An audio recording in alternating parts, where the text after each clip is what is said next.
Hello and welcome back, guys. Happy Monday, happy start to the trading week. I know the small caps were pretty much non-existent today. I mean, NTN, what was that? But every time the small caps are not moving, there tends to be something else that's moving. And today it was the overall market, which is just absolutely falling off a cliff. If you guys remember in the live stream, we were talking about the SPY in the last few weeks forming an ascending channel, which is a very, very bearish sign. And then it broke that bearish channel, that ascending channel, which again is a bearish pattern. And now we're pulling to the downside. But with every big sell-off, there comes beautiful dip buying opportunities. And today I want to talk about one of those, GE, General Electrics or General Electric. Why is this one potentially a really, really good dip buy right now? To me, I want to focus a little bit more on technicals. I'll review some of the recent news.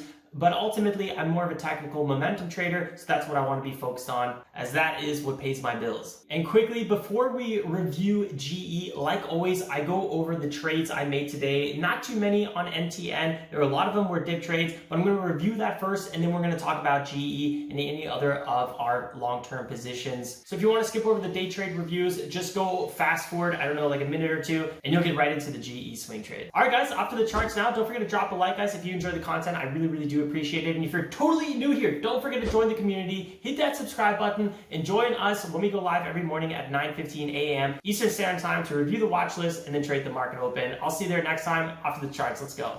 What's up, guys, and welcome back. So just a quick reminder, I always review my day trades first. If you guys don't want to watch the day trades or you don't really care for them, just skip forward a little bit, and then I go ahead and talk about the swing trades or potential opportunities or swing trades that we are holding or looking to sell, yada yada. So first of all, NTM, this is our small cap day trade that we were doing. I did about, I don't know, like 9 trades on this one. It was like, I don't know, it was a bit of a weird one. You know, Monday was the only one that was kind of interesting today. Let's quickly go here and actually, oops, looks like we're already looking at GN or GE NTN. Let's quickly pull this one up. This was a tough ticker to trade. I think pre-market there was some opportunity for this one, but very, very quickly this became kind of choppy. And let's actually go here to the daily chart because I find like this is a really important chart to talk about here. 3 million float, so you know it's a small cap with big spikeability potential. We also know, I think the market cap was around 5 million. It's a US broadcasting company, and they're selling their entertainment assets division to egames.com for $2 million. So kind of like, I kind of like the catalyst because I like when a company, you know, spins off divisions that maybe they're not really using. Good to have cash in the bank, especially as we may be entering a bear market or with Corona or, you know, uncertainty. It's good to have cash in the bank and maybe focus on your core business.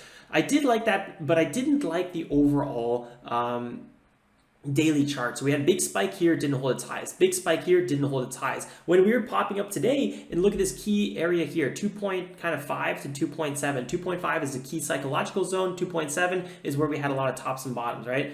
So I knew this is going to be a huge kind of resistance zone. So come back here pre-market, and you can kind of see here 2.5 to 2.7. We had one fake out. We had a lot of retests in this area. Actually, we retest here, here, and a bunch of here. And I knew that 2.5 to 2.7 was going to be a hard cookie to crack. So that's kind of how I was entering the day with NTN. Not to mention the markets were big red, and overall nothing was really looking too hot. I mean, NTN was off our scanners, which anything under 15% going up pre-market drops off our scanners. So it wasn't even a hot really ticker to begin with. Knowing that, I was really cautious here. We had a nice little move higher, a little bit of a bull flag, moved higher again. I actually missed a lot of these dip buys here that I wanted. Took a first very small stab here, made 3 cents a share. Could have held it a little bit longer, but first trade on a Monday on a sketchy stock, I was like, well, I'm just going to lock in profits, you know, whatever, not a big deal. I was kind of expecting this one to sell off like 5-6% pre-market, have a nice red to green move and pop higher. We never did get that. We actually had a big pop higher, and then we sold off a little bit, or like we had actually a really nice big volume open here, and we were pulling back kind of like not that aggressively back to VWAP in the 90 EMA, and I was like, hold up. This actually looks really, really good. This could be a nice pullback here, and we're going to look for a continuation. So that's why I entered at 247. We dropped down here to 2.4, and I got stopped out, and I was like, oh, you gotta be kidding me. And then a few minutes later, this thing does, you know, that 18% pop. The thing is, I actually didn't feel like this pop was totally warranted. Now, I did kind of expect a move like this to happen. But at the same time, I would have sold before 2.7 because like I was saying, I was not expecting 2.7 to be a good zone. So at that point, I was like, okay, this thing will most likely flush here. I don't really want to touch it. And then boom, eventually we got that. We dipped below VWAP, and I was looking for an original retest of VWAP. We didn't get that, so I entered here, took profits very quickly when the momentum was cheap. Did it again here, and constantly looking for 9-minute EMA retest every time the price was overextended to the downside and sell volume was selling off or going down. I took a few wins, mostly wins here. I think I had one red trade here as well. Nothing really too glorious, but at the same time, we did walk away with a little bit of profit here. So kind of cool, but at the same time, I used fairly large position size. A lot of between $3,000 and $4,000. A lot of trades are around $4,500 even, and then my last trade was around $6,000. So kind of big position size. To only be walking away with $124 today. So I don't really feel that great about my trading overall, but at the same time, the opportunity was very whack and I don't really feel that bad either. So it is what it is. I think the big lesson today on the NTN and just dip trading, guys, if you are dip trading, you are trading the backside of the move. This is the backside of the move. So this is the front side. We're clearly, going up as a ticker, moving up here higher. And then here, we're clearly moving down, right? And when you're below the 9-minute EMA, you're typically on the downside. And if you're below VWAP and the 9-minute EMA, you're on the downside, you're on the backside of a move. And that's why, all these trades were very quick. I wasn't looking for a reversal. I wasn't looking for a 4, 5, 6%, blow away, nice trade. I was just looking for those quick base hits. And I'm talking like micro base hits because of the way NTN was trading. So just keep that in mind. Check out the video from Monday. It's really, really, I think, last Friday. Check out the video from Friday where we talk about the scalping strategy for pullbacks. I think you guys will find a lot of value in that video. Okay, guys, without wasting any, or not really wasting any more time, without, over discussing this thing or this play. I mean, it was a lot of fun today and, you could learn a lot, but, I don't want to go on too long. So let's go to GE here. And I think GE is really, really something that there's a really big opportunity in GE right now. So the overall market's selling off, right? We're aware of that. Even Bitcoin's selling off here, down $500, almost 5%. Dow Jones down 3%, SPX down 2%, NASDAQ 1% right now. Everything is a bloodbath, right? Look at this. Everything here is pretty much red. It was almost all red at one point. We have CLSK, one of our could have been best swing trades, but I just missed the entry at $7. I'm still kicking myself about that. It's really the big one up today because of a kind of like new, but not really new news. I don't really know how I feel about CLSK right now. We could talk about it briefly in a little bit, but we all know they're making batteries for Tesla in South America, but at the same time, I felt like the news today wasn't revolutionary, it wasn't super new. So I'm not totally sure why it's up 13%. So I think this is a little bit overextended, but that's a different discussion. So GE, this one's been selling off for quite some time now. It's kind of losing a little bit of that kind of that hype behind it. It's like, a lot of new traders aren't really looking at GE. It's kind of like one of those things you kind of have maybe in your old 401k or Roth account or something like that, and you're like, oh, this thing just keeps on selling off. But I think it's approached the point where I think there's just going to be a lot of back holding going on with GE. I'm not sure. A lot of the news I've been reading about it has been quite sustainable. I mean, I think the worst news I've found on GE is that they're looking to exit a little bit from the coal power market, which doesn't even really seem like that bad of news. I mean, GE has their fingers in everything, and their focus is sustainability and renewable energies. So why? I mean, this actually even sounds like good news, but then today, for some reason, it's down here. Where's that? GE. Whatever, it doesn't matter. You can see it here. We're down 8.7, almost 9%. To me, that's like, whoa, what is going on here? This thing is super overextended to the downside. Not to mention, we're near some really, really big support zones, right around this kind of $6, $7 zone.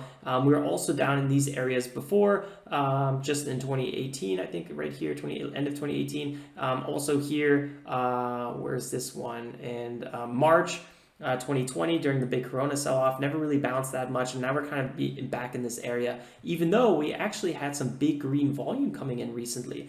So that's actually really, really good signs overall, and I'm not totally sure why this thing is selling off. If you guys know something that I don't know, please leave it in the comments below, because I went long on GE today. I feel like, so I do a lot of my swing trading in my Roth IRA account because I obviously can't touch that capital. I'm totally fine with holding it for several weeks and several months if I even have to. But typically my swing trading lasts about 5 to 10 days. It's fairly quick, my swing trading.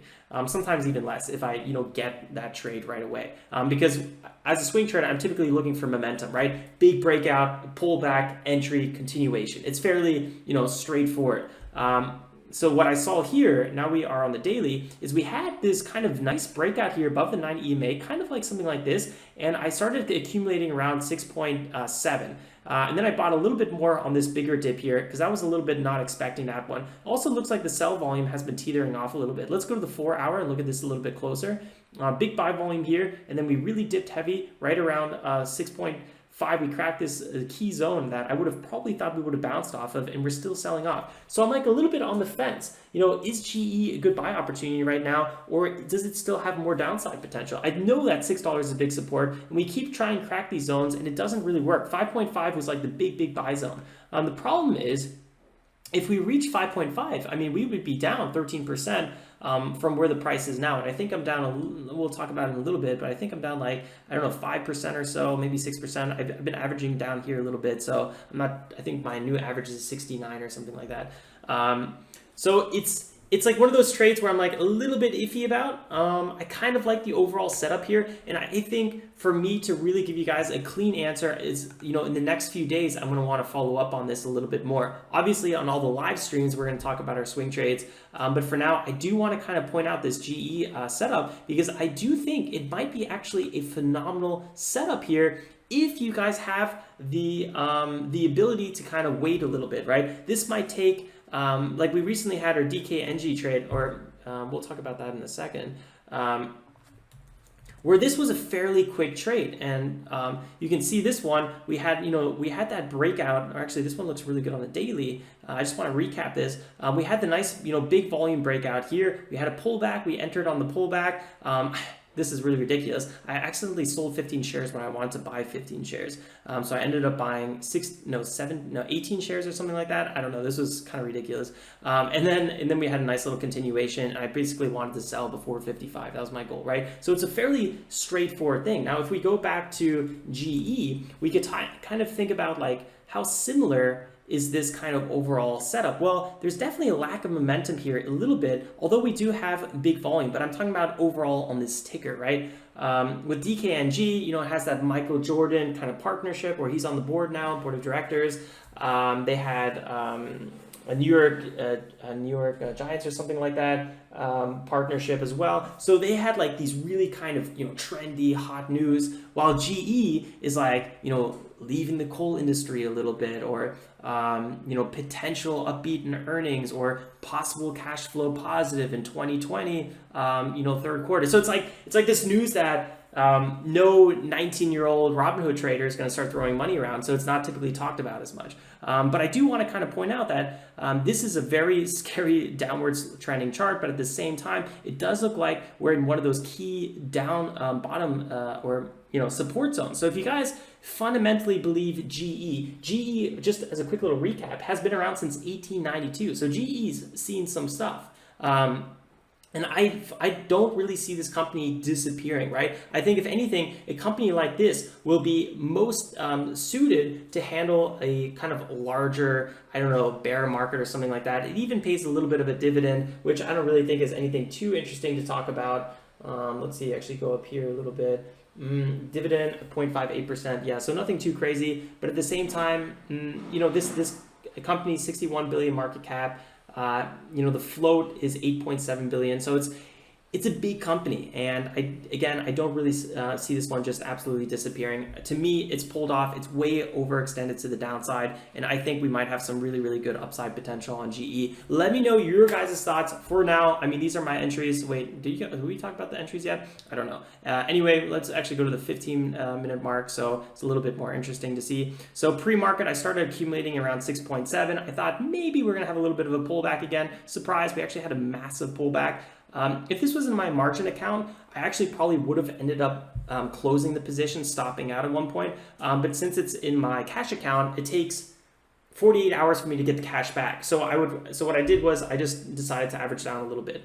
So now I have a full position size. We're bouncing here a little bit off of 6.27 is where I had my, actually no, it was 28 last entry. So we'll see what happens. I'm going to give this one a little bit of time. I'm totally fine being down around 10%, but at that point, I'm going to have to reevaluate the ticker. So if, we're down over 10% for very long, either, I'm averaging down or I'm pretty much selling. It's not really one of those times where I really want to be holding, because if I want to keep holding, then why am I not averaging down, right? So it's one of those kind of questionable zones. We'll see what happens. It'll be a fun update. I would love to hear your guys' thoughts on GE. Are you long? Are you short? Are you bullish? Are you bearish? What are you guys thinking on GE? Would love to hear your thoughts. Yeah, that's everything for this video, guys. Happy first Monday, or happy start of the week. Happy Monday, guys. Yeah, like always, stay safe, make some awesome trades, and I'll see you guys first thing tomorrow morning at 9:15 to trade the market open after reviewing the watch list. Ciao, ciao, guys.